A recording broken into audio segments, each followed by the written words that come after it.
Thank you, Mr. President. I know you have run out of time here, but thank you for having this conversation with the people of Wisconsin and people across the country who are watching and concerned about these very same issues. Thank you, Mr. President. Thank you, everyone, for being here. Thank you, everybody. Vote.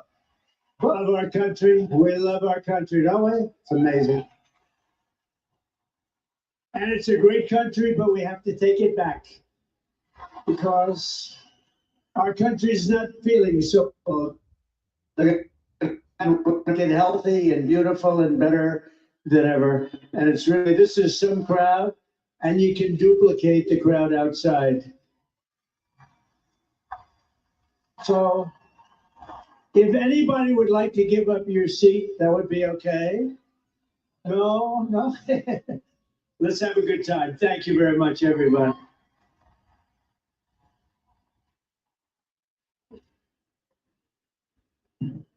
That song gets me fired up every time.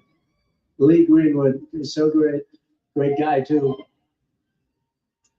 Well, thank you, Mr. President. This is a very special evening for us all to have a conversation about some of the real issues that are facing Americans across the country and that don't get talked about often enough. And I want to start with one that's very personal to me, hard to talk about sometimes. This is only the second time I've spoken about it publicly, but my husband and I were married almost 10 years ago. We wanted to start a family. We were very excited about it. Unfortunately, it was very difficult. We were not successful in trying to get pregnant. For us, IVF seemed to be the only option and the last resort. As you know, it's a pretty difficult process. It's very, very expensive.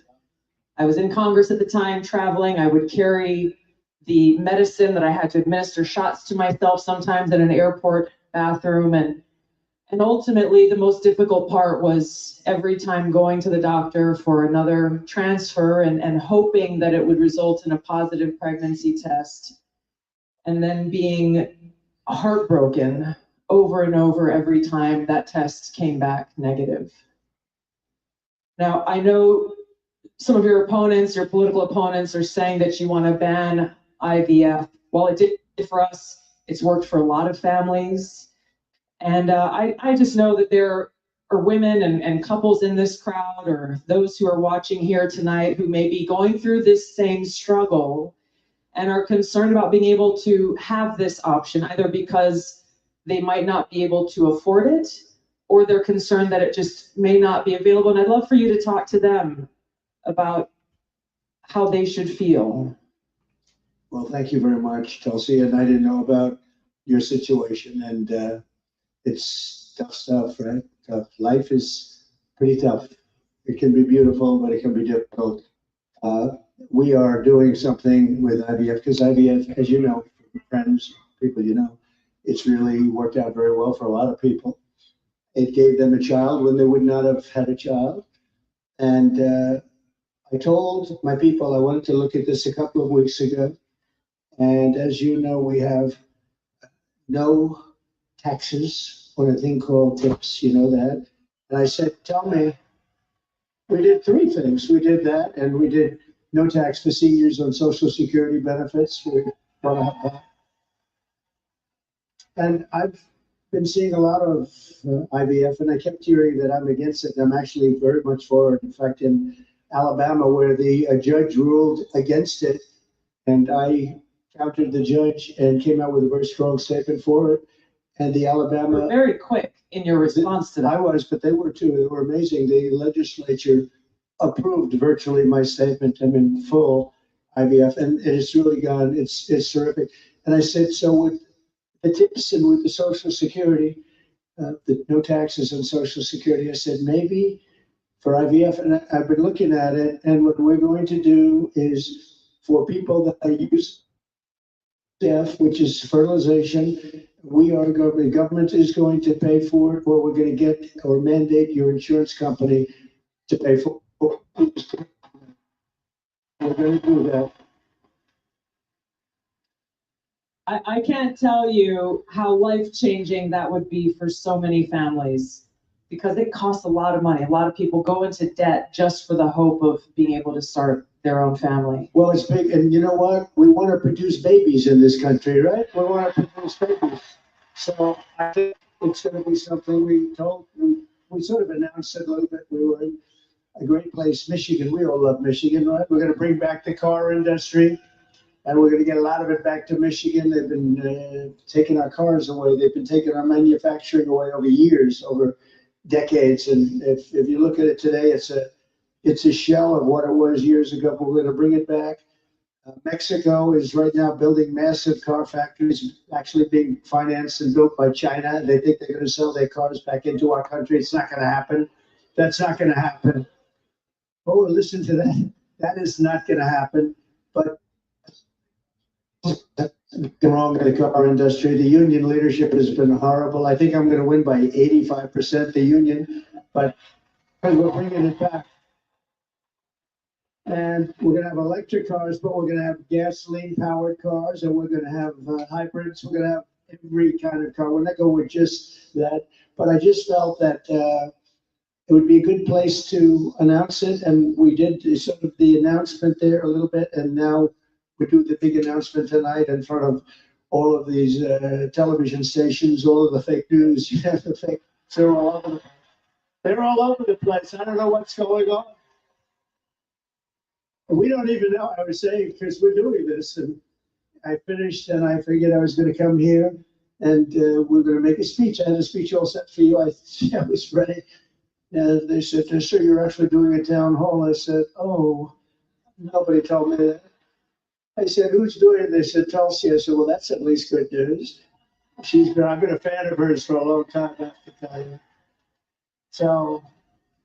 So I didn't even know. I'm in the plane, and I'm looking over some material, and we're going to give you a hell of a speech tonight. We're set to give you one hell of a speech. They said, "No, sir, it's a town hall." I said, "Why doesn't somebody tell me this stuff?" And I don't even have any idea who we're doing it for. I don't know. Is it for a network or what? I see a lot of television all over the place, so maybe it's on all of them. But I did get to see the strangest thing today. I looked at the news conference of Kamala. I call her Comrade Kamala.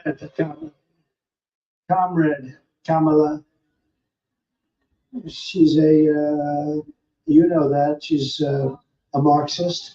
Her father was a Marxist before her. So she was brought up in the family tradition. And she really is, and this country is not ready for a Marxist. We don't want a Marxist as a president. And she destroyed San Francisco. She destroyed California. And we're not going to let it destroy our country. I'll tell you, it's not going to happen. So, but just, for some reason, she doesn't want to talk to anybody. So she's either not the smartest light in the ceiling. I'm trying to be nice here. I want to be. They say, "Be nice, sir, be nice." You know, it's hard to be nice when somebody is destroying your country and wants to destroy your country. It's hard to be like that. But she is. She was a terrible vice president. She was a terrible border czar, worst in history, probably, not just in this country. But the border, you know, millions and millions of people, I say 20 million plus, have poured through the border during their term. I had the safest border in the history of our country. They have the most unsafe border in the history of the world. They're coming through, and many of them are from prisons and jails. There's a slight difference, as you know, prisons and jails. Many are from mental institutions and insane asylums, and many are terrorists. And they're pouring into our country at a level. I don't know if you saw the news today, Chelsea. They had a lot of them, Venezuelan people with lots of machine guns taking over a building someplace. I'm looking, I'm saying, where is that? They went in and they took over a building. This is just the beginning. They're taking their criminals from all over the world, not just South America, not just Venezuela, which you've been reading about. All over the world, they're taking their criminals and they're dumping them into the United States. Kamala is allowing it to happen. And they actually want to give them papers. They want to make them citizens, and they want to give them your Social Security. They want to give them your Medicare. your Social Security will collapse under her. I'm the one that's going to protect the Social Security. But they're coming, I will totally protect, as I did for 4 years. And there was no age increase, there was no anything. We're going to protect. You know, they destroy you with inflation, and then they want to destroy your Social Security. Just not going to happen. But this is going to be the most important election in the history of our country. So I just want to say that it's an honor to be with you tonight. It's a forum that's very different because I have no idea who the hell is broadcasting it. But all we'll do is we'll talk because we're friends. I love this state. I gave them Marinette. We gave them a very big, you know, Tulsi, we have a ship contract. And as you know, we gave Marinette yards, but we gave them a tremendous contract. They wanted her all over the country. I said, we're going to get it for Wisconsin, and it's a big one. And they're doing a great job, I understand. So we got that. And we're going to have a good time tonight. So let's go. Mr. President, you talked about immigration. We actually have Amber here who's quite concerned about that, and she's got a question for you. Mr. President, hello. My name is Amber, and I'm from Cameron, Wisconsin. I have 3 beautiful children, and I'm torn on who to support. My youngest daughter is here tonight. My oldest son is 18, and he just started trade school this week. Very proud of him. My concern is that illegal immigration is threatening opportunities for my children. I worry that it's taking away jobs from Americans.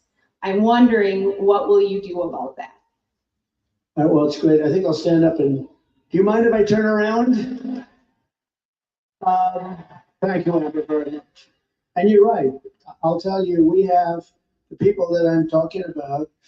They're pouring in at levels never seen before. They're coming in by millions and millions, and a lot of them are taking the jobs for the Black population, the Hispanic population, and unions are going to be very badly affected because, and I was talking to some of the union heads who I actually do get along with, but they're very concerned about it because the jobs that are, the people that are coming in are just taken, and it's going to start with the Black population. African Americans are losing their jobs.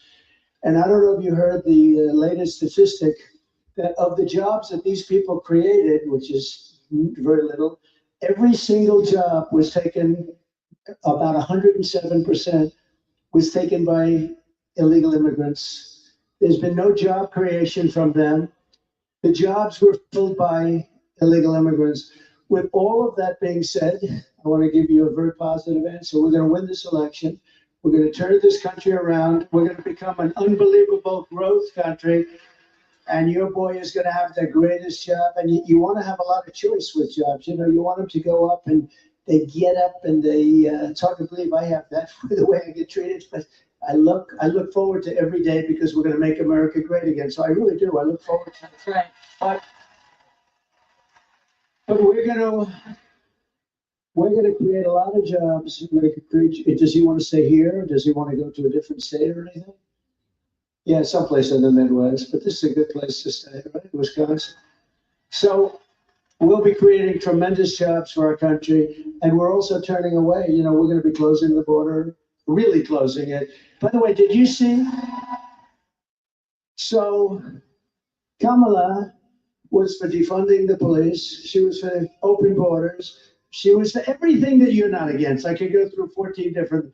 She's changed in every single one of them. In fact, I think we should see the man in the red hat and the beautiful woman in the red hat. It says, "Make America Great Again." Perhaps we should give Kamala a "Make America Great Again" hat, right? But the problem is, that's not her belief. Her belief is open borders. Her belief is getting rid of Social Security. Her belief is doing all of these plans like for health insurance, where you have one big government-run mess. And if you have private plans, a lot of the people in this room have private plans. They're incredible plans. They worked hard to get those plans, and that's what they want. But with her, she wants to have, it's really a communist type of government. And I just saw her, Tulsi, she was sitting behind a desk doing this interview, And I said, Dana Bash, you could make yourself big tonight. All you have to do is be fair. I haven't seen the questions, but they gave out a sample. In fact, she's going to be on later on tonight with it taped. It was a tape. We're doing it live. Why are we doing it live and she's doing it taped? But That's right. He's real. she was sitting behind that desk, this massive desk, and she didn't look like a leader to me, I'll be honest. I don't see her negotiating with President Xi of China. I don't see her with Kim Jong-un like we did with Kim Jong-un. So we're going to have to see what happens. I'll tell you what, November 5th is going to be the most important day in the history of this country.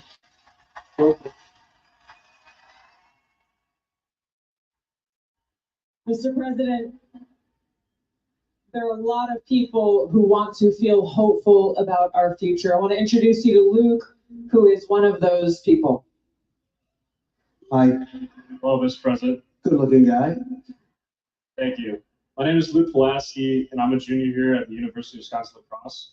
I'll be voting for the first time in November, and I'm researching each candidate. I have two questions for you. First, as I've been living on my own and buying my own gas and groceries, I have noticed that everything has become more expensive. For me personally, I try to eat healthy and stay lean. A pound of meat has gone from $4 to almost $7. I also would like to buy a home someday, but that seems just impossible now. What's your plan to make life more affordable and bring down inflation for someone like me? Very good, thank you. It's probably the question I get most. You know, they say you're going to vote with your stomach. I don't know if you've heard it, but it's a little bit true. And groceries, food has gone up at levels that nobody's ever seen before. We've never seen anything like it, 50, 60, 70%. You take a look at bacon and some of these products, and some people don't eat bacon anymore. And we are going to get the energy prices down. When we get energy down, you know, this was caused by their horrible energy wind. They want wind all over the place. But when it doesn't blow, we have a little problem. This was caused by energy. This was really caused by energy and also their unbelievable spending. They're spending us out of wealth, actually. They're taking our wealth away. But it was caused by energy. And what they've done is they started cutting way back. We were in third place. When I left, we were by far in first place, beating Russia, beating Saudi Arabia. And we were going to dominate to a level that we've never seen before. And then we had a bad election. I'll be very nice. I'm supposed to be nice when I talk about the election, because everybody's afraid to talk about, oh, please, sir, don't talk about the election, please. You know, if you can't talk about a bad election, you really don't have a democracy if you think about it, right?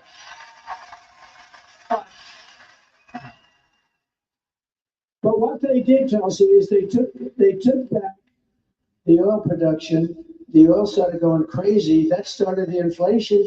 Then they went back. They said, go back to what Trump was.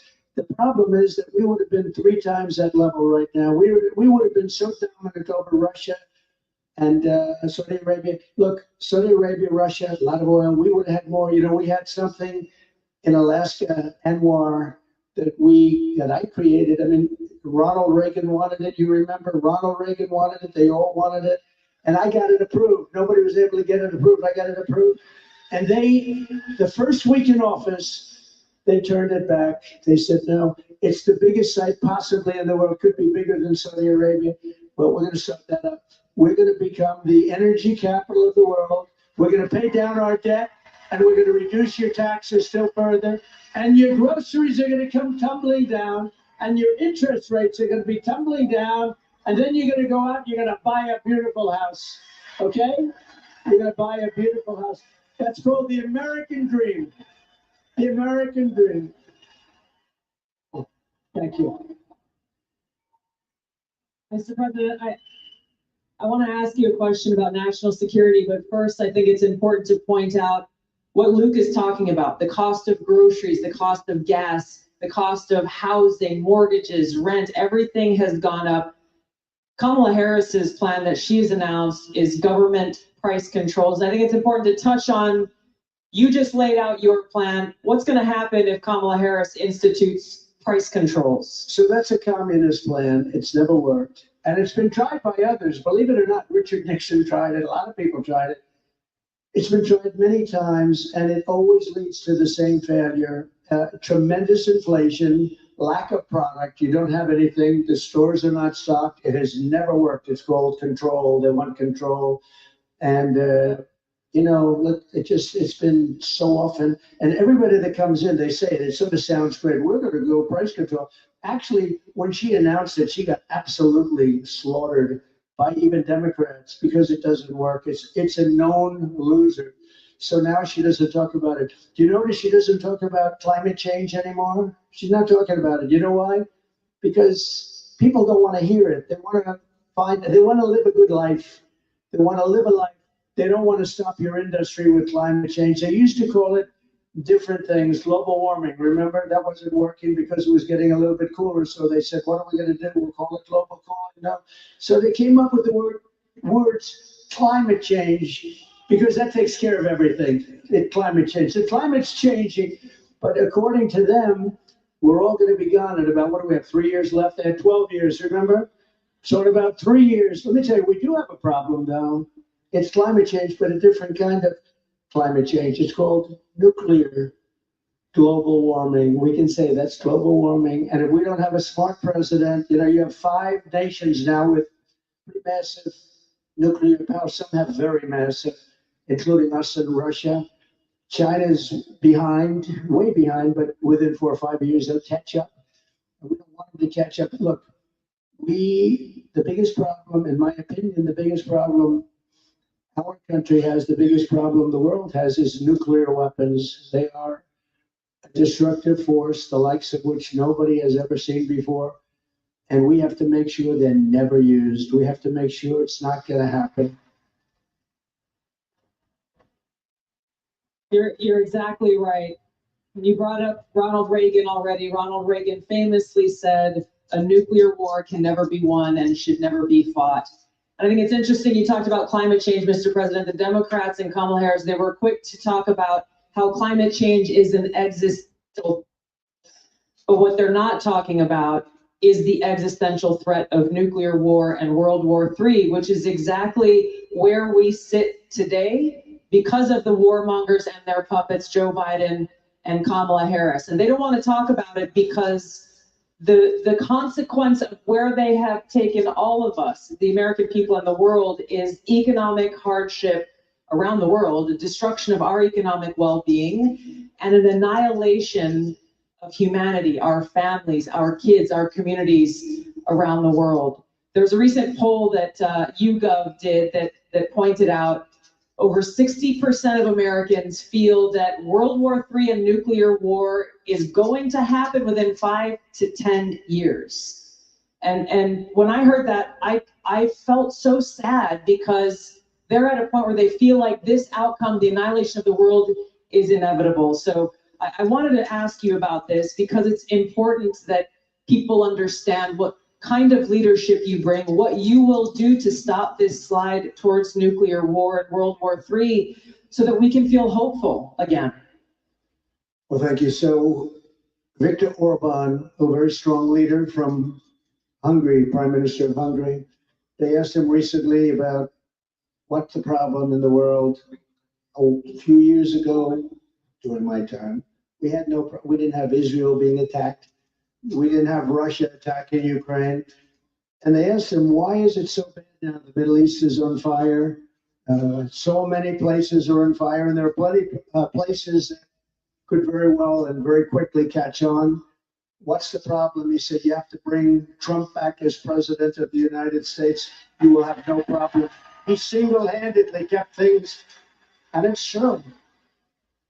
And I could do it with telephone calls by being smart. But literally, he said, you have to bring Trump back. Now, he used a term I wouldn't use. He said everybody was afraid of Trump. You know who was afraid of Trump? They said China was afraid of Trump. Russia was afraid of Trump. They were all, and I don't want to say that. I will say this. They respected me and they respected our nation. They don't respect our nation anymore. They don't respect our nation anymore. Think of it. What would the world be like if Russia didn't do what they did, and they would have never done it? I used to speak to Putin about it. I had a very good relationship. No chance. You know what happened, I think, Afghanistan, when he saw the horrible leadership that we displayed in Afghanistan. I think he said, wow, this is a time to go in, because I wasn't there. He would have never done it if I was president, and Israel would have never been attacked. Think of it. What would this world be like?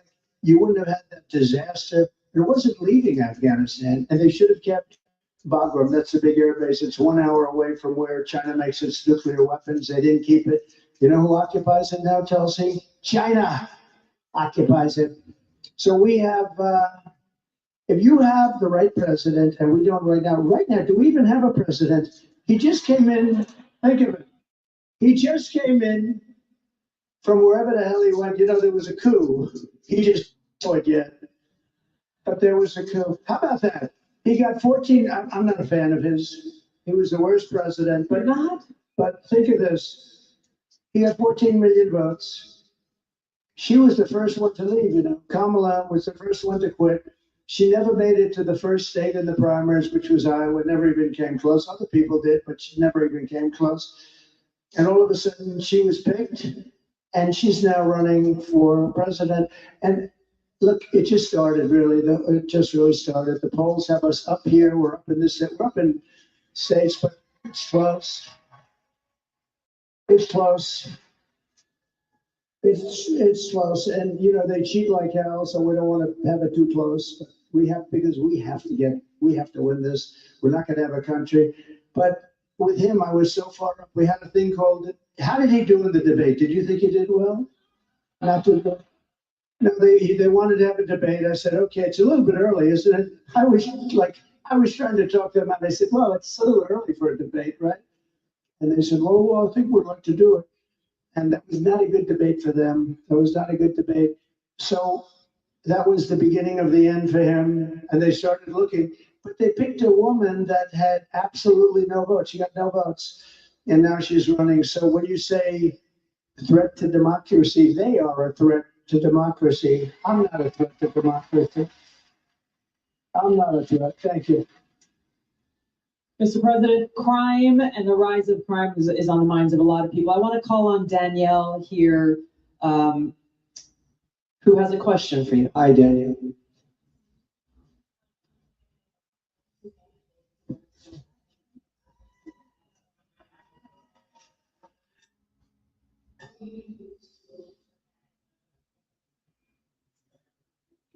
Well, you get a lot of those questions from Minnesota, but you get a lot of those questions because Minnesota, I mean, they picked this guy.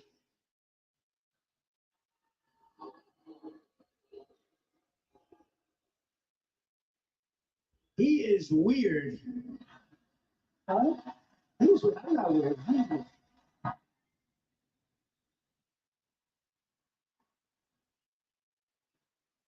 No, he's a weird guy. Weird dude. You know, see, they come up with sound bites. They always have sound bites. And one of the things is that JD and I are weird. That guy's so straight. JD is he's doing a great job. Smart, top student, great guy. And he's not weird, and I'm not weird. I mean, we're a lot of things, we're not weird, I will tell you. But that guy is weird. You know, he signed for, and this is, who would think that this is even happening in our country with men playing in women's sports and all of this, but he has it at a level that nobody can believe. A bill that every boy's bathroom will have tampons. Okay? Hence his name, Tampon Tim. But think of it. Think of it. And you know, on the question of abortion, he is the one. Abortion in the 9th month, and if the baby in Minnesota, and I'd love to win Minnesota because those people aren't digging this guy. But think of this: 6 states, Minnesota is one of them. If the baby is born, you're allowed to execute the baby after. Think of that: after birth in Minnesota, you're allowed to execute. And you remember the former governor, not the current governor, who's terrific, Glenn Youngkin. We're going to win maybe in Virginia. We could do that. But the former governor, and he said, you sit the mother down and the father down, you sit them down and you talk, and the baby is born and you make a decision what to do. He meant, do you execute the baby after birth? And according to what they have passed in legislation, in Minnesota, they're allowed to execute the baby after birth. And this guy is a participant.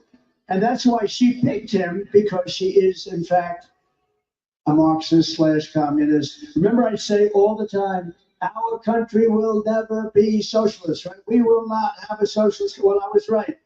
We skipped socialism. We went to communism. This woman has to be stopped. Mr. President, we have time for one final question. I don't know if we can get a mic to Bernardo. He's got an important question, given very soon we will be honoring the anniversary of September 11th and all of the lives that were lost on that tragic day and that tragic attack where we were attacked by radical Islamist terrorists. And Bernardo wanted to share his thoughts and had a question for you on this. Mr. President, my name is Bernardo. I'm a voter here in Wisconsin, live in the wonderful La Crosse County here. And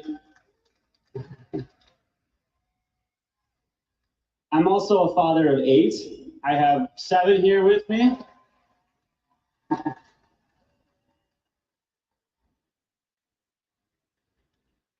And it's the anniversary of 9/11 is coming up. I'm concerned that we're more vulnerable now than ever.